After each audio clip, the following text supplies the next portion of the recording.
अस्सलाम वालेकुम। जीत की सोच में खुशामदीद। मैं हूं आपका मेज़बान लुकमान अली। पाकिस्तान सुपर लीग जारी है और पाकिस्तान सुपर लीग अपने उस मरहले में पहुंच चुकी है जहां पर तगड़े मुकाबले हो रहे हैं। कोई टीम आगे के सफर के लिए मुकम्मल तौर पर हतमी तौर पर उसका फैसला हो गया है और कुछ टीमें इस टूर्नामेंट से बाहर हो रही हैं। अब एक एक ऐसा मैच खेला जा रहा है जो मैच ये फैसला कर रहा है कि कौन सी टीम इस टूर्नामेंट में आगे जाएगी और फिर कौन सी टीम सेमीफाइनल खेलेगी, कौन सी टीम फाइनल तक जाएगी। सफर उस तरफ जारी है। आज भी एक टीम का यूं कहिए कि एक तरह से सफर तमाम हुआ है और कोयटा को आज शिकस्त का सामना करना पड़ा। कोयटा का कराची किंग्स के साथ मैच, दूसरा मैच जो हुआ वो पेशावर जल्मी वर्सेस लाहौर कलंदर्स। लाहौर के लिए मैच जीतना बहुत अहम था। अगर लाहौर को आज इस मैच में शिकस्त होती तो यकीनन उसका भी सफर एक तरह से मुश्किलात का शिकार हो जाता, कहानी अगर मगर पर चली जाती। लेकिन आज पेशावर जल्मी को शिकस्त हुई है। पेशावर ने पहले 199 रन बनाए थे 4 विकेटों के नुकसान पर, लेकिन जवाब में ये टारगेट हासिल कर लिया 4 विकेटों के नुकसान पर लाहौर कलंदर्स ने। और लाहौर की तरफ से आज बड़ी अच्छी अच्छी बैटिंग देखने को मिली। फखर जमान एक मरतबा फिर बहुत अच्छा खेले, फिर इसी तरह से सिकंदर रजा ने आकर बहुत तेज इनिंग खेली, जबकि दूसरी जानिब से बाबर आजम ने 59 रन की इनिंग खेली। एक तो इस मैच, इन दो मैचेस पर बात करेंगे, पॉइंट्स टेबल पर बात करेंगे कि अब आगे की सूरत हाल क्या बन रही है। लेकिन एक अच्छी खबर यह है वो शायकीन क्रिकेट के लिए कि पाकिस्तान सुपर लीग के फाइनल के लिए जो लाहौर में होना है, उस हवाले से यह फैसला किया गया है कि तमाशाइयों को फाइनल मैच देखने की इजाजत दे दी गई है। और यह एक बड़ा फैसला है। बड़ी खबर इसलिए है, पहले तो यह कहा जा रहा था कि शायद पहले से ही जो सेमीफाइनल्स हैं और उससे पहले वाले मैचेस हैं वो भी दिखाने की इजाजत दे दी जाए, और यानी कि आधा पीएसएल शायद तमाशाइयों को इजाजत मिल जाए, लेकिन ऐसा हो नहीं सका। लेकिन अब ये फैसला हुआ है कि फाइनल मैच जो है वो शायकीन क्रिकेट को देखने को मिलेगा। और ये एक अच्छी खबर है उन तमाम शायकीन के लिए जो मैच देखना चाहते थे लेकिन अब सिर्फ वो फाइनल देख सकेंगे। आज की डिबेट का आगाज करेंगे आज के पहले वाले मैच से जिसमें ग्लैडिएटर्स को शिकस्त का सामना करना पड़ा है। मेरे साथ मौजूद हैं अहमद कुरैशी और इसी तरह से हमाद सिद्दीकी साहब। मैं चाहता हूं कि पहले उस मैच की मैच समरी दिखाएं जरा, कि क्या सूरत हाल रही उस मैच में, क्योंकि कोयटा ग्लैडिएटर्स ने कुछ टूर्नामेंट्स बड़े अच्छे खेले हैं लेकिन आज टूर्नामेंट से आउट हुई है। तो इस हवाले से हम बात करेंगे। तो 195 रन बनाए थे, 1 विकेट के नुकसान पर कराची ने यह टारगेट हासिल किया। और क्या कमाल की इनिंग खेली है। वार्नर ने 89 रन की और रिजा हेंड्रिक्स ने 87 रन की इनिंग, दोनों ने 48-48 बॉल पर खेली हैं, सिर्फ 1 विकेट के नुकसान पर। इतना जबरदस्त कराची ने कम बैक किया। एक मरतबा फिर से लग रहा था जैसे कराची अच्छा नहीं खेल रहा। अब इस पर बात करते हैं जी हमाद सिद्दीकी साहब। Quetta Gladiators versus Karachi Kings. Karachi ने कोयटा को शिकस्त देकर सर उसको टूर्नामेंट से एक तरह से आउट कर दिया है, क्या कहेंगे आप? बिल्कुल, बिल्कुल आउट कर दिया। बड़ा इंटरेस्टिंग मैच, और हम ये कह रहे थे कि अगर 200 रन्स का टारगेट दिया है तो दूसरी टीम, आजकल की ये जो पिचेज़ हैं टी20 की, आपको नज़र आता है कि अगर बैट्समैन पैनिक ना करे और वो गेम को डीप लेके जाए, तो वो मैच चेज़ हो सकता है जितना भी टोटल हो जाए। और यहाँ पे तो आपको नज़र आया क्या ज़बरदस्त पार्टनरशिप थी डेविड वार्नर, लीज़ा हेंड्रिक्स की। मतलब उन्होंने कोई मार्जिन ही नहीं दिया, कोई मौका ही नहीं दिया कि एक आध और विकेट गिरती तो हम कहते कि अ, वापस आएगी टीम, लेकिन नहीं, एक अनब्रोकन पार्टनरशिप। और दोनों ने नंबर ऑफ बाउंड्रीज आपको नज़र आएगा, 4-4 छक्के दोनों लगाए। ओवरऑल 18 चौके और 8 छक्के इन दोनों की पार्टनरशिप में, तो फुल ऑफ बाउंड्रीज थी। तो यहाँ इसका ये मतलब हुआ कि 2 जो ट्रम्प कार्ड थे, हम बात करें अबरार की और उस्मान तारिक की, वो दोनों नाकाम हुए। उनके ऊपर बहुत हेवीली रिलाई कर रहे थे, लेकिन दोनों की जानिब से कोई ऐसी परफॉर्मेंस नहीं आई। अगर उनके अलावा बाकी देख लें, अंसारी जोसेफ ने भी 4 में 42 रन दिए, इसी तरह खलील ने 35, जहांदाद खान बहुत महंगे थे, 3 ओवर में इन्होंने 38 रन दिए। तो ओवरऑल पूरी बॉलिंग जो है, सब 10 से कम किसी ने भी रन नहीं दिए। तो हम्म। एक मेथड था जिसको कराची किंग सक्सेसफुली उसने चेज करके दिखाया। और 2 कीमती पॉइंट, एक आस उनकी हो गई थी कि शायद वो क्वालीफाई कर ले, डिपेंड कर रहा था ये मैच अगला जो होना था। लेकिन उस मैच में लाहौर कलंदर ने शिकस्त दी। लेकिन इस मैच की अगर बात करें, जो पार्टनरशिप देखें, पावर प्ले में हसन अली ने 2 विकेटें ले ली थी कोयटा जी। ग्लैडिएटर्स की। लेकिन वहां पे फिर 90 रन रायली रूसो किस अंदाज में उन्होंने, लेकिन रायली रूसो से पहले काउंटर अटैक करते हैं सऊद शकील कैप्टनसी में। और हाँ। जो 4 चौके उन्होंने 1 ओवर में लगाया, वहां से उन्होंने मोमेंटम दिया। और फिर उसके बाद से रायली रूसो, हमें पता है कि जब उन्होंने 10,000 रन भी अपने मुकम्मल किए टी20 क्रिकेट में। लेकिन इन दोनों की जो पार्टनरशिप थी, वो एक बड़ा टोटल प्लेटफॉर्म सेट कर दिया। 30 रन बाद में दिनेश चंदीमल ने बनाए। लेकिन हसन नवाज, मैं कहूंगा कि कंसिस्टेंसी नहीं है। देखिए, इनको जनरेशनल टैलेंट कहा गया था हसन नवाज को, जब इन्होंने न्यूजीलैंड में पाकिस्तान की जानिब से फास्टेस्ट सेंचुरी स्कोर की थी। ऑल्दो कि उस सीरीज में 3 या 4 डक पे ही आउट हुए थे। लेकिन एक इनिंग जो उनकी थी वो नज़र आ गया था कि फुल ऑफ बाउंड्रीज, बड़े पावर हिटर हैं। अ, होते हैं प्लेयर पावर हिटर, लेकिन फिर ऐसे प्लेयर कंसिस्टेंट नहीं होते। तो हमें अब ये सोचना पड़ेगा या कोचेस को इनके ज़हन में ये बताना पड़ेगा कि आपको इनिंग को पेस किस तरह करना है। आपके पास वो तमाम शॉट्स हैं, लेकिन आप अगर थोड़ा-सा पेशेंस का मुज़ाहरा करेंगे, वेट करें पुअर बॉल का, बजाय इसके कि अपनी विकेट को थ्रो कर दें, तो वो फिर अब ये बड़ा प्लेयर तभी बनेंगे कि जब आपकी मैच्योरिटी आएगी। अब ये 195 में अगर इनकी भी थोड़ी-सी कंट्रीब्यूशन हो जाती, तो ये 230 240 हो जाता। हुँ। लेकिन पोटेंशियल हम कहते हैं ना कि 6, 7, 8 बैट्समैन अगर किसी, क्योंकि ऑलराउंडर्स को भी हम 8 ही में गिन लेते हैं। आखिर की अगर 3-4 बॉल पे वो 2 छक्के लगाते हैं, तो वो उनकी कंट्रीब्यूशन उनके हिसाब से ठीक होती है।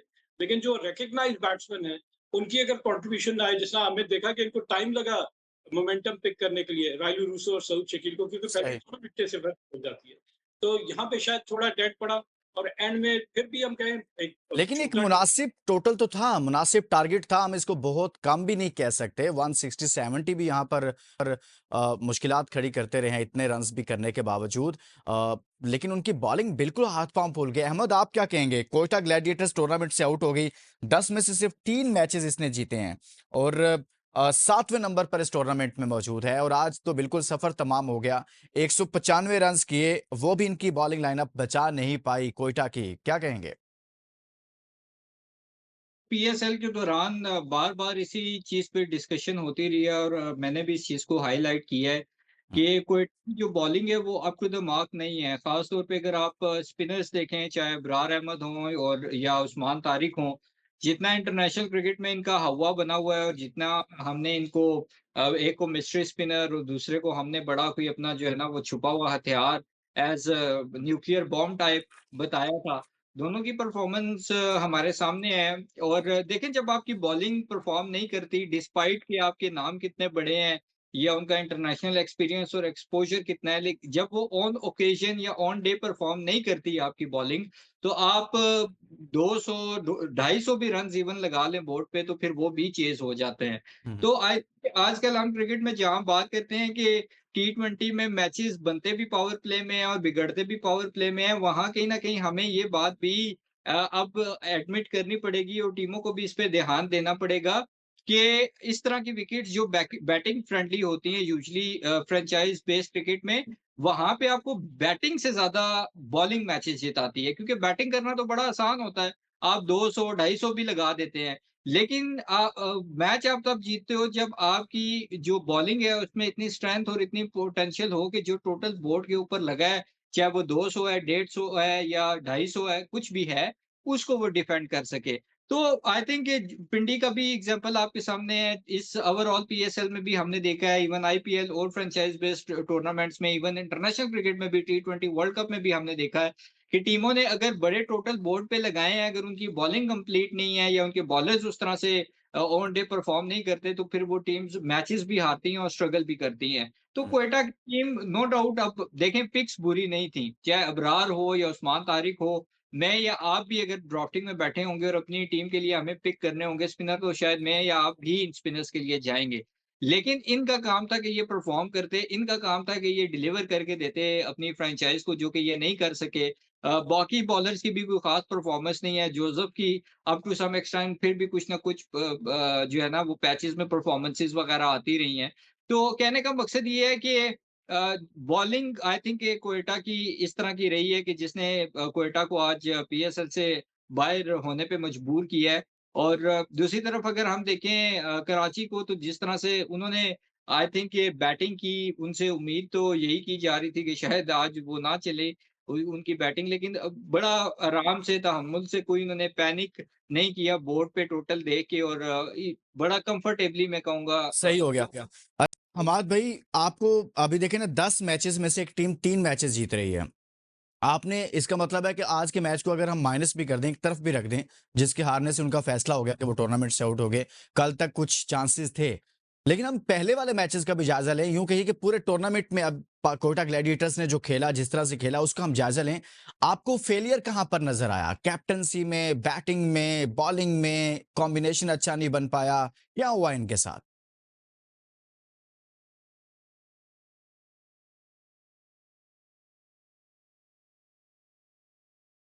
हमाद भाई आपको आवाज आ रही है? अच्छा, हमाद भाई से राब्ता आई थिंक मुनक़ता हुआ है। जी, जी। हाईएस्ट स्कोरर थे पाकिस्तान के डोमेस्टिक में। जी, हमाद तो भाई। उनसे एक्सपेक्ट ये किया जा रहा था कि वो एक लीडिंग रोल अदा करेंगे, क्योंकि ओपनर हमें पता है कि पावर प्ले में बैटिंग करता है, वो टोन सेट करता है इनिंग्स की। हुँ। और उनकी फॉर्म थी, लेकिन वहां पे 3 सिर्फ, मैं वही कहता हूँ, मुझे मायूसी ये होती है कि ये स्टार्ट लेते हैं, बल्क ऑफ जो ओवर्स हैं वो ये लोग कंज्यूम कर लेते हैं, ओपनर्स या टॉप 3 या 4 बैट्समैन, और उसके बाद से विकेट थ्रो कर देते हैं। देखिए, आपकी आई सेट हो गई, अब आपको लेकर जाना है, फिनिश करना है एंड तक। 50 करके आप आउट होके बाहर आ जाते हैं, तो वो 50 तो किसी काम की नहीं है, क्योंकि बाकी हुँ। नया आने वाला बैट्समैन फिर 0 से स्टार्ट करेगा। वो फ्रॉम बॉल 1 मोमेंटम उस तरह का कैरी नहीं कर सकता जो आप लेकर चल रहे होंगे। तो आपको मैक्सिमम मौका आपको मिला हुआ है। आपकी ज़िम्मेदारी है कि दोनों ओपनर में से कोई एक जो है, जैसा बाबर आज़म की ज़िम्मेदारी है कि शीट एंकर का रोल करेगा, पूरे 20 ओवर खेलेगा और उसके अराउंड बाकी खेलेंगे। अगर दोनों एंड से आप खेल जाएँ, तो ज़ाहिर है दूसरी टीम भी आपसे खेल रही है, इतना आसान नहीं होगा। तो डिफाइन सही। चीज़ें चाहिए, जो कि नहीं हुए। ख्वाजा नाफे एक बहुत बड़ी डिसअपॉइंटमेंट रही, कुछ हुँ। भी नहीं किया throughout tournament. Rilee Rossouw सहित सऊद शकील ने कुछ-कुछ किया, लेकिन हसन नवाज ने भी मायूसी की। इसके अलावा रिप्लेसमेंट होती रही है। जहांदाद खान ने एक छोटी-सी डाउन द ऑर्डर, ऑलराउंडर के क्या हो गए, कम नंबर ऑफ बॉल्स मिलेंगे, चलो 3-4 छक्के उसने लगा दिए, एक आध इनिंग खेल दी। लेकिन असल काम जो ऊपर के टॉप 4 बैट्समैन है, वो वहाँ पे आपको ख्वाजा नाफे, उनके अलावा शामिल हुसैन 3 इनिंग्स करके ज़ाया कर देते हैं, और फिर हसन नवाज, इन्होंने परफॉर्म सही हो नहीं गया। किया। आप कह रहे हैं कि उनके बैटर्स में कुछ तसल्सुल के साथ किसी ने परफॉर्म नहीं किया, हर टीम में 1 से 2 प्लेयर को लेकर चल रहे थे, लेकिन यहाँ पर कोई ऐसा प्लेयर नज़र नहीं आया कि जो अपनी टीम को लेकर चलता और रन्स करता। एक ब्रेक लेते हैं, ब्रेक के बाद वापस आते हैं। बात करें पाकिस्तान सुपर लीग में आज के होने वाले 2 मैचेस के हवाले से, एक ने तो अपने आप को बचा लिया यानी कि लाहौर कलंदर्स ने, और एक टीम कोटा ग्लैडिएटर्स इस टूर्नामेंट से आउट हो गई है। 10 में से सिर्फ 3 मैचेस जीत रखी है, लेकिन अचंभे की बात यह है कि उसके जो प्लेयर्स, जो बड़ा नाम कहा जा रहा था, खासतौर पर ख्वाजा नाफे जिनकी अभी बात हुई है, फिर हसन नवाज हैं, ये कोई अच्छा परफॉर्म नहीं कर पाए। खुद सऊद शकील की परफॉर्मेंस इतनी अच्छी नहीं रही है। शामिल हुसैन रन्स करते रहे हैं, लेकिन तसलसल के साथ रन्स नहीं किए। और शुरू में हसन नवाज ऐसे लगा था, जब टूर्नामेंट शुरू हुआ तो वो पाकिस्तान के टॉप 5 बैटर्स में उनका शुमार हो रहा था। ऐसे लग रहा था ये सेकंड नंबर पर आ सकते हैं, नंबर 3 पर ये आ सकते हैं, लेकिन फिर उनकी गेम में वो तसलसल नहीं रहा है। अहमद, जैसे मैंने सवाल किया था हमाद सिद्दीकी साहब से कि क्या वजूहात रही हैं कोयटा ग्लैडिएटर्स की कि आप सिर्फ 10 में से 3 मैचेस जीत रहे हैं। आज के मैच को एक लम्हे के लिए हम साइड पर भी कर दें, तो क्या ऐसा रहा है इस टीम के साथ जिसकी वजह से इनको आज का ये दिन देखना पड़ा है कि भाई ये टूर्नामेंट से आउट हो गए? अ, देखें लुकमान, आप अभी प्लेयर्स की बात कर रहे थे कि ख्वाजा नाफे हों, हसन नवाज हों, ये फेल हुए हैं। जी। तो हमारे प्लेयर्स का ना एक माइंडसेट बता देता हूँ। हुँ। हसन नवाज मेरा टीममेट रहा है। हम लोग कश्मीर लीग में एक टीम में थे, मैं मैनेजमेंट में था और वो एज़ एन ओपनर था, और वहीं से हसन नवाज की जर्नी का स्टार्ट हुआ है। उससे पहले हसन नवाज कोई ऐसा स्टैंडर्ड या क्वालिटी ऑफ क्रिकेट नहीं खेला हुआ था। हुँ, हुँ। वहाँ हसन नवाज ने परफॉर्म किया, बैट्समैन ऑफ द टूर्नामेंट था, फिर सिंध प्रीमियर लीग खेला, फिर इस्लामाबाद यूनाइटेड की तरफ से खेला, ऐसे वो पाकिस्तान टीम में आया। जब वो पाकिस्तान टीम में आया, और आपको याद होगा कि न्यूज़ीलैंड के अगेंस्ट वो कोई 3 दफ़ा मेरे ख़्याल में लगातार 0 पे आउट हुआ था। हुँ। तो उस वक़्त मैंने टीवी पे बैठ के डिफरेंट शोज़ में ये बात की थी कि हमने हसन नवाज़ को ज़रा जल्दी खिला लिया है। अब लेट्स सपोज़ अगर ऑफ साइड की बॉल को आप हर बार जो है वो लेग साइड पे खेलने की कोशिश करेंगे और आप सेम तरह से आउट होंगे, तो इट मीन्स कि आप इंटरनेशनल क्रिकेट के लिए अभी रेडी नहीं हैं। हुँ। और फिर हसन नवाज़ को आगे जाके मैंने तब भी ये प्रेडिक्ट किया था कि इसको ड्रॉप किया जाएगा, और वही हुआ, उसकी परफॉर्मेंस नहीं थी, उसको ड्रॉप किया गया। उस बात को उसने इतना माइंड किया कि मुझे उसने व्हाट्सएप से ब्लॉक कर दिया, वाह! और ये बताया गया कि भई उसने इस वज़ह से किया क्योंकि मैं उसपे बकौल उसके के तनकीद कर रहा था। हुँ। तो जब आपके प्लेयर्स का माइंडसेट ये हो कि जो उनके कोलीग्स रहे हैं या उनकी टीम में रहे हैं, जिनके साथ उन्होंने एक ग्रुप या टीम शेयर की हुई है, वो अगर आपको कोई एडवाइस दे रहे हैं या आपको वो चीज़ बता रहे हैं कि अगर आप इन चीज़ों को ठीक नहीं करेंगे तो आप टीम से ड्रॉप हो सकते हैं। तो हसन ज नवाज साहब 1 मिनट, अहमद, हसन नवाज भाई कम से कम अहमद भाई को अनब्लॉक तो कर देना यार। चले, ये मैंने आपका मेरा मैसेज दे दिया सर। देखिए, मेरा कहने का मकसद ये जी, है, जी। आपको जब एक चीज़ बताई जाती है कि एज़ अ प्लेयर आप अपनी इन चीज़ों को ठीक करें, वरना आप ड्रॉप हो सकते हैं। फिर जब कल आप उन चीज़ों को ठीक नहीं करते और ड्रॉप हो जाते हैं और आप ये समझते हैं कि शायद तनकीद करने वालों की वजह से आपके ऊपर प्रेशर आया और आप बाहर हो गए और उसमें फिर आप अपने गिरबान में झाँकने के बजाय इस तरह से ब्लॉक करते हैं ये चीज़ें, मुझे इस चीज़ से कोई फ़र्क नहीं पड़ता। हुँ, लेकिन कहने का मकसद ये है कि आज अगर ये इस तरह का हसन नवाज़ की परफ़ॉर्मेंस है, तो आप जब थोड़ी बहुत क्रिकेट खेल लेते हैं तो अपने दिमाग को आपको जगह पे रखना चाहिए और आपको उन लोगों की बात सुननी चाहिए कि जिनके साथ आप इस तरह से आए हैं और आप आगे बढ़े हैं, ठीक है? तो जब आप अपनी बेसिक्स को ही भूल जाते हैं और आपके अंदर एक चीज़ आ जाती है, ये शाहीन अफरीदी टाइप एक माइंडसेट आ जाता है कि भई हमें सब पता है, हमें सिखाने की ज़रूरत नहीं है, तो फिर आप इसी तरह मुँह की खाते हैं। हसन नवाज़ नो डाउट एक्सेप्शनल टैलेंट है, लेकिन एटीट्यूड प्रॉब्लम जब तक हमारे प्लेयर्स का रहेगा, चाहे वो बड़े प्लेयर्स हैं, चाहे वो छोटे प्लेयर्स हैं, परफॉर्मेंसेज़ इनकी अफ़ेक्ट होती रहेंगी। हुँ, इनकी जब परफॉर्मेंस पे ध्यान होगा, जब ये अपनी जो टेक्निकैलिटीज़ के फॉल्ट्स हैं, फर्स्ट ऑफ ऑल तो एक एक्सेप्टेबिलिटी आनी चाहिए ना। सही बात। फॉल्ट है, मेरे अंदर ये टेक्निकल एरर है। जब एक्सेप्टेबिलिटी आएगी फिर आप उस एरर को ठीक करने की कोशिश करेंगे। लेकिन जब आपके अंदर एक्सेप्टेबिलिटी आएगी ही नहीं, आपको लगेगा कि मैं क्योंकि पाकिस्तान की तरफ से खेल रहा हूँ, तो मुझे हर एक चीज़ का आइडिया है और मुझे सब कुछ आ गया है और मेरे में किसी किस्म का कोई फॉल्ट या एरर नहीं है, तो फिर आप खुद भी खमियाज़ा भुगतते हैं और टीम भी खमियाज़ा भुगतती है। तो ख्वाजा नाफे हैं, हसन नवाज़ हैं, उस्मान तारिक हैं, अबरार अहमद हैं और बहुत सारे ऐसे प्लेयर्स हैं ये वो प्लेयर्स हैं जिनको हम बैठ के कहते हैं कि पाकिस्तान का फ्यूचर है। हाँ, ये पाकिस्तान का फ्यूचर है कि जिनकी इक्का-दुक्का भी अपनी कोई परफॉर्मेंस नहीं है जिस बेस पे हम कह सकें कि यार इनको पाकिस्तान टीम में होना चाहिए। ये अगर इनकी परफॉर्मेंसेज़ हैं तो मेरे ख्याल में तो इनको डोमेस्टिक क्रिकेट खिलाना भी डोमेस्टिक क्रिकेट की तौहीन है। इनसे बेहतर सही बात। प्लेयर्स हैं जो परफॉर्म प्लेयर्स से वेटिंग लगे हुए हैं कि हमें पीएसएल में मौका मिल जाए या हमें आगे पाकिस्तान के लिए मौका मिल जाए, तो अगर इन्होंने यहाँ भी परफॉर्म नहीं करना, तो फिर कहाँ परफॉर्म करना है? और पीएसएल या किसी भी मुल्क की लीग का मकसद ये होता है कि उस मुल्क का जो टैलेंट है वो सामने आए। सही कह रहे हैं अहमद, आपने बड़ी डिटेल में बात कर दी इस सारी सूरत हाल के ऊपर, क्योंकि वाकई में पीएसएल के मुतालिक यही दावा किया जाता है, मैनेजमेंट कहती है कि हम यहाँ से पाकिस्तान टीम के लिए नया टैलेंट निकालते हैं और ऐसा नहीं है कि हुआ नहीं है, हुआ भी है, हमें बड़े बड़े बहुत ज़्यादा नाम मिले हैं। हमाद भी पहले ये बताएं, आपको तो ब्लॉक नहीं किया हुआ ना? नहीं, अनफॉर्चुनेटली नहीं, मुझे नहीं चल चलें, पर हम हसन नवाज साहब पर बात ही नहीं करते सर। वो जब तक ठीक नहीं होते तब तक हम बात ही नहीं करते। अब चलते हैं हम बॉलिंग पर। आपने कुछ बात करना चाहता हूँ। अबरार अहमद काफी एक्सपीरियंस है, पाकिस्तान की तरफ से काफी ज्यादा मैचेस खेले। उस्मान तारिक बड़ा हवा बना हुआ था नेशनल T20, सॉरी नेशनल कह रहा हूँ, international ICC T20 world cup में। लेकिन आज उन्होंने अच्छा खासा फेंटा खाया, पूरा टूर्नामेंट भी मायूस कुन रहा है इन दोनों के लिए। आज भी 42 और 40 दोनों ने इस तरह से रन खाए हैं। क्या कहेंगे, क्या हुआ इनके साथ सर? के सामने 2 एक्सपीरियंस प्लेयर थे। एक ऑस्ट्रेलिया डेविड वार्नर, हमें पता है क्या किस क्लास के प्लेयर है। दूसरा रीज़ा हेंड्रिक्स, जिसका ताल्लुक साउथ अफ्रीका से है, बड़ा क्लासिकल अंदाज में। उसके अगर आप शॉट्स देखेंगे तो राइट आर्म ऑफ स्पिनर उसको बॉल कर रहा है, तो वो against the spin inside out जो खेल रहा है वो आसान शॉट नहीं होता। लेफ्ट हैंडेड बैट्समैन तो चलें, आपको उसके भी right arm off spinner against the spin वो भी क्रॉस एक हाई रिस्क शॉट कह रहा है। हम्म, लेकिन जो रीज़ा हेंड्रिक्स ने जो एग्जीक्यूशन करके दिखाई वो कमाल की थी।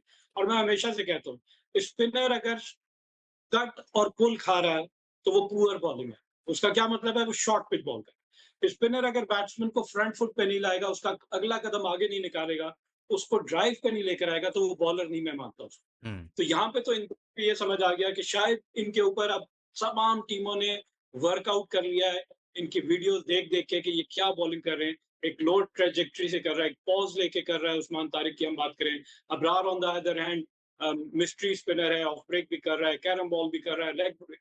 तो वो मेंटली प्रिपेयर होके आए थे।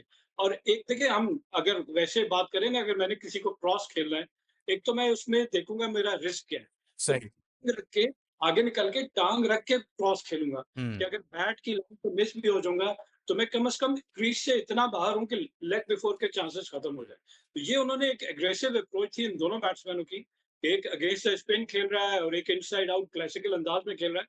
तो ज़बरदस्त मैं कहूँगा ये एग्जीक्यूशन नज़र आई हमें क्रिकेट की, कि जहाँ हम कहते हैं कि स्लॉग ही चल सकता है, उन्होंने स्लॉग के अलावा आपको करके दिखाया। 18 चौके, थोड़े चौके नहीं होते और 8 छक्के। तो ज़बरदस्त मैं कहूँगा कि अच्छी क्रिकेट देखने को मिली। देखिए अच्छी क्रिकेट देखने को जब मिली। अच्छा अहमद, वार्नर जिस तरह से खेले 48 पे 89, फिर रिजा हेंड्रिक्स ने 48 पर 87, दोनों ने चार चार ही छक्के लगाए हैं और एक ने 10 चौके लगाए, एक ने 8 चौके लगाए हैं। आज जिस तरह से वार्नर खेल रहे थे ऐसे लग रहा था जैसे वो जो शुरू वाले वार्नर होते थे ना, जो बड़े खतरनाक थे, जब आए थे बैट खोल के आते थे और पता चलता था यार ये कोई बड़ा ना डेंजरस किस्म का बड़ा बदमाश सा प्लेयर है, जब तक ये क्रीज पर मौजूद है ना तबाही है। तो आज उस तरह से नजर आए, क्या हुआ है कि उनको आइडिया हो गया इन बॉलर्स का कि भाई इनको कैसे फेंटा लगाना है? देखिए, जब डू एंड डाई किस्म की सिचुएशन होती है ना किसी टीम के लिए, तो जो ऑस्ट्रेलियन माइंडसेट है, वो आपका तभी खुल के सामने आता है। हुँ, और ऑस्ट्रेलियंस ने हमेशा इस तरह की अंडर प्रेशर सिचुएशंस में परफॉर्म किया है। सही। वार्नर की नो डाउट वार्नर की आउटस्टैंडिंग इनिंग्स है, लेकिन वार्नर वो प्लेयर जिसको रिटायर हुए हुए ज़माना हो गया है, जिसको वेलकम बैक। प्रोग्राम के इस हिस्से में बात करेंगे पेशावर ज़ल्मी वर्सेस लाहौर कलंदर्स, और लाहौर ने ये मैच जीत लिया है और लाहौर इस वक्त पॉइंट्स टेबल भी बल्कि दिखा दें ताकि यहाँ से ही हम इसका आगाज़ करते हैं कि लाहौर इस वक्त चौथे नंबर पर है। 10 पॉइंट्स हैं लाहौर के और इसमें से देखा जाए तो उसने 5 मैचेस जीते हैं, 5 में उसको शिकस्त का सामना करना पड़ा है। जी हमाद सिद्दीकी साहब, सर आपसे आगाज़ करेंगे। लाहौर बाहर होते होते होते होते बच गया बिल आखिर। तो कैसा देखा आज का मैच आपने? एक लम्हे के लिए ऐसे लग रहा था जैसे लाहौर नहीं जीत पाएगा। गो के फ़खर ज़मान क्रीज पर मौजूद थे, लेकिन अली रज़ा को जो सिकंदर रज़ा ने एक ओवर लगाया, उसने बिल्कुल मैच की तस्वीर तब्दील करके रख दी। क्या कहेंगे? बिल्कुल से मैं कहूँगा कि वहाँ पे मुझे मैं चाह रहा था कि मिड ऑफ मिड ऑन पे फास्ट बॉलर, कोई एक्सपीरियंस फास्ट बॉलर खड़ा होता। बाबर आजम खड़े थे, मशवरे उनको देने चाहिए थे जिस लेंथ पे वो बॉल कर रहे थे, और बैट्समैन प्रिपेयर्ड था कि मैंने बड़े शॉट खेलने। कोई एक तो वहाँ पे बॉलर, कोई एक प्लेयर भी उसके पास नहीं आया। यंगस्टर था ना, मैंने खुद, बिल्कुल आपने सही बात की। मैं भी ये चीज़ को उस वक़्त देख रहा था कि यार उसको क्या पड़ रहा है। वो बेचारा देख रहा है उधर फील्डर की तरफ, कोई आके उसे समझा नहीं रहा कि भाई यहाँ पर बॉल करो, यहाँ नहीं करो, थोड़ा-सा स्लो बॉल कर लो, कोई वेरिएशन लेकर आओ। किसी ने, बल्कि बाबर आज़म तो सर मुस्कुरा रहे थे कि कोई बात नहीं यार, एक मैच ही है ना, हम तो पहुँचे हुए हैं, कोई टेंशन नहीं है। हाँ, ये अप्रोच नज़र आ रही थी, रिलैक्स है, उन्हें कोई परवाह नहीं थी। लेकिन मैं कहूँगा कि मुझे थोड़ा अफ़सोस इसलिए हुआ कि एक यंगस्टर, उसका कॉन्फिडेंस शेड देखिए, इतनी अच्छी पेस के साथ वो बॉल कर रहा था। हुँ, उसको शॉट पिक करनी चाहिए थी, लेकिन दूसरी तरफ आपको बैट्समैन को भी क्रेडिट देना पड़ेगा कि जिस तरह सिकंदर रज़ा ने, उसे पता था कि पेस यॉर्कर बॉल कर रहा है, और उसको वो थोड़ा-सा डीप क्रीज़, हमेशा जब बॉलर जो है यॉर्कर करता है तो बैट्समैन एक कदम पीछे चला जाता है ताकि यॉर्कर जहाँ पे पिच होगा वो उसके लिए हाफ वॉली बन जाए। और उसको पता था पेस के साथ आएगी, तो उसने सीधा उसी पेस के साथ उसको मिलाया तो सामने छक्का। फिर जब शॉर्ट पिच बॉल हुई तो वो मेंटली प्रिपेयर था, बैक फुट पे गया था, उसने सिर्फ गाइड किया तो थर्ड मैन के ऊपर छक्का। तो इंटेलिजेंटली मैं कह रहा था, सिकंदर रजा उसको बैटिंग कर रहा था। उससे पहले जो फखर जमान और अब्दुल्ला शफीक ने काउंटर किया था, वो भी आपको पता है कि पेस के साथ बाउंसर, और अब्दुल्ला शफीक ने जबरदस्त किस्म का हुक किया उसको। तो देखिए, जब इतनी पेस होती है ना, तो उसको आपको सिर्फ डाइवर्ट करना होता है, आपको हुँ। सिर्फ बॉल को डायरेक्शन देखनी। जो बैट के साथ टच हो गई वो खुद से डीप बाउंड्री पे चली गई और हमें नजर आया। तो थोड़ा सा उसको कोई समझाने वाला वहां पे होता कि आपकी पेस, अब आप प्रिडिक्टेबल हो गए, आप एक्सट्रीम पेस से जोर लगा रहे हैं, और बैट्समैन को पता है कि आप स्लो वन बीच में नहीं करेंगे, थोड़ा सा मिक्स करते वो, तो शायद डिफरेंट रिजल्ट होते। अब 3 ओवर में 48, 16 की औसत से रन दिए, बहुत ज्यादा है। इनके और माइकल ब्रेसवेल के अगर ओवर देख लें तो 5 ओवर में 70 रन। तो ये 5 ओवर में 70, और एक और आप मिला लें बीच में, अगर मैं कहूँ एक और बॉलर की, तो 7-8 ओवर में 106 रन हो गए थे। तो यहाँ इस तरह इनकी टीम ने बहुत फ्रीली रन दिए, और यही वजह है कि इतना बड़ा टोटल होने के बावजूद बासानी दूसरी टीम ने ये टोटल चेज किया। अभी सिचुएशन पॉइंट्स टेबल पे ये है सही। कि लाहौर कलंदर स्ट्रॉन्ग पोजीशन पे, मैं ये नहीं कहूंगा कि हैदराबाद, लेकिन लाहौर कलंदर है स्ट्रॉन्ग। वो क्यों? कि उनका अगर नेट रन रेट देखा जाए तो -0.48 है। हुँ। On the other end Hyderabad का देखा जाए तो -1.03। तो डिफरेंस आपको नजर आ रहा है। रन फॉर एंड अगेंस्ट में देखा जाए कि लाहौर कलंदर ने कितने रन बनाए, तो लाहौर कलंदर ने जो रन बनाए 1649, और उनके अगेंस्ट 1609 रन बने। तो यानी कि 40 आप हमाद भाई ये कह रहे हैं कि कल का मैच जो हैदराबाद किंग्स वर्सेस, आप दिखा दें जी, हैदराबाद वर्सेस रावलपिंडी है। पिंडी तो पहले टूर्नामेंट से आउट है। तो अगर यानी कि हैदराबाद जीत भी जाता है तो भी उसके लिए मसला रहेगा। से मैं वही वही डिफाइन कर रहा था कि कितना होना चाहिए। हुँ, हैदराबाद किंग्समैन ने 1397 रन्स ठीक बनाए है। हैं और उनके अगेंस्ट 1504 रन्स बने हैं, तो 107 रन्स का डेफिसिट है इनका। On the other hand Lahore Qalandar 40 runs का एडवांटेज है उनको। तो ये जो गैप है ना 107 का डेफिसिट और 40 का एडवांटेज, ये बहुत बड़ी विक्ट्री इनको चाहिए हैदराबाद को। हुँ, क्या पता रावलपिंडी जो कि अपना पहला मैच जीत चुकी है, इनको ना जीतने दे, और अगर जीते तो इतने आसानी से ना जीतने दे। ये तो खैर कल पता चलेगा, लेकिन हुँ। अभी बज़ाहिर ये नज़र आ रहा है कि लाहौर कलंदर सिक्योर मुझे नज़र आ रही है, और हम चाहेंगे कि लाहौर कलंदर पहुँचे, क्योंकि डिफेंडिंग चैंपियन, और अगर प्ले-ऑफ में डिफेंडिंग चैंपियन ना हो तो थोड़ा मज़ा किरकिरा हो जाता है। मज़ा किरकिरा हो जाता है, सही कह रहे हैं आप और फिर फाइनल भी लाहौर में आ रहा है। जी, अहमद भाई आज के मैच पर कमेंट करें, फिर कुछ कल के मैच पर कमेंट करते हैं क्योंकि आज का लाहौर का जीतना और फिर कल हैदराबाद वर्सेस रावलपिंडी, लाहौर और हैदराबाद दोनों जो हैं वो आमने-सामने आ सकते हैं इस सूरत में कि नेट रन रेट का मामला है इस वक़्त। क्या कहेंगे? पहले तो इस पर कमेंट करें कि आज जो पेशावर ज़ल्मी को शिकस्त हुई है, पहला मैच हारा है इस टूर्नामेंट में उसने। अच्छा, मेरे ख़्याल में आज का मैच लाहौर नहीं जीता, बाबर आज़म ने पेशावर ज़ल्मी को हरवाया है।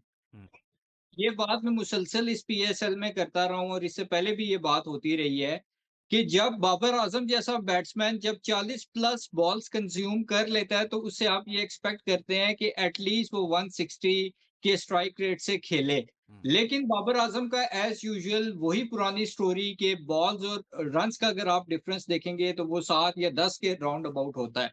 तो क्रूशियल मैचेस में अगर बाबर आजम इस तरह से खेलते रहे कि बॉल्स भी ज़्यादा कंज़्यूम की और उस हिसाब से रन्स भी एज़ सच डिफरेंस इतना ना हुआ यानी स्ट्राइक रेट ज़्यादा ना हुआ, तो आगे जाके अभी तो ये एक मैच हारे हैं, प्लेऑफ्स में इनको अच्छा खासा दिक्कत आ सकती है, मुश्किल आ सकती है। देखें 3 रन्स पहले चेज़ डाउन कर लिया लाहौर कलंदर ने इस टारगेट को। अगर बाबर आजम की आप नंबर ऑफ बॉल्स देखें ना तो जितनी उन्होंने कंज़्यूम की है, उन बॉल्स में अगर 10-15 रन भी बाबर आजम थोड़े से ज़्यादा बना लेते, तो मेरे ख्याल में रिज़ल्ट डिफरेंट होता।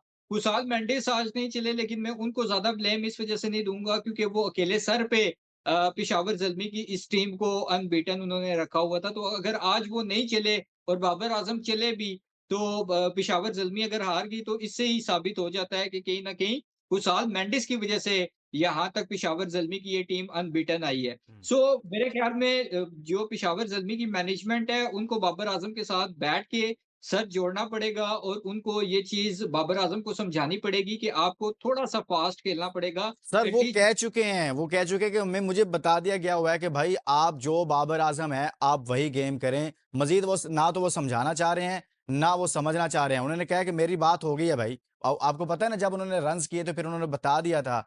जी, हमाद भाई ये तो बाबर भाई को बता दिया गया हुआ है कि बाबर साहब बड़े खुश हैं कि मुझे ये कहा गया है कि भाई हमें वो पहले वाला बाबर चाहिए, हमें नहीं चाहिए स्ट्राइक रेट क्या कर रहे हो, क्या नहीं कर रहे भाई। क्या कहेंगे आप?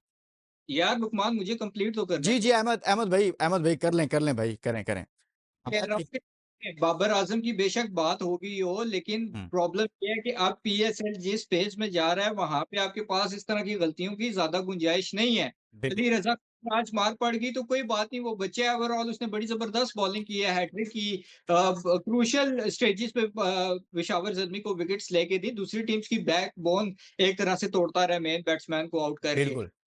आज के मैच में अगर कोई अकेला ज़िम्मेदार है इस हार का तो वो बाबर आज़म है। बाकी कल के मैच की जो आपने बात की है उसमें सिर्फ़ एक पॉइंट ऐड कर दूँ जी। कि पिंड टीम के 9 मैचेज़ हो गए हैं, 9 मैचेज़ में से 1 मैच में भी मैंने ये नहीं कहा कि पिंडी की टीम मैच जीतेगी, लेकिन कल का मैच पिंडी की टीम जीत रही है और अनफॉर्च्यूनेटली हैदराबाद की टीम बाहर हो रही है। भाईजान आप शाहीन शाह अफरीदी की वजह से कह रहे हैं। कुछ ख़्याल करें भाई आज इतना अच्छा मैच जीते हैं वो। ना खेलना है अहमद भाई। चलें ठीक है, अहमद भाई बहुत-बहुत शुक्रिया। हमाद भाई आपका भी बहुत शुक्रिया सर। आज के मैच पर बात की है। आज 2 मैचेज़ हुए हैं और क्रिकेटर्स का एसपीएसएल से सफ़र तमाम हो गया है। लाहौर कलंदर्स इस वक़्त महफूज़ हाथों में है और कल के मैच पर इन्हिसार है कि अगर हैदराबाद कितने मार्जिन से जीतता है। अगर हैदराबाद को शिकस्त होगी तो फिर तो लाहौर आगे निकल जाएगा। इजाज़त दीजिए अपना बहुत सारा ख़्याल रखिए। अल्लाह हाफ़िज़।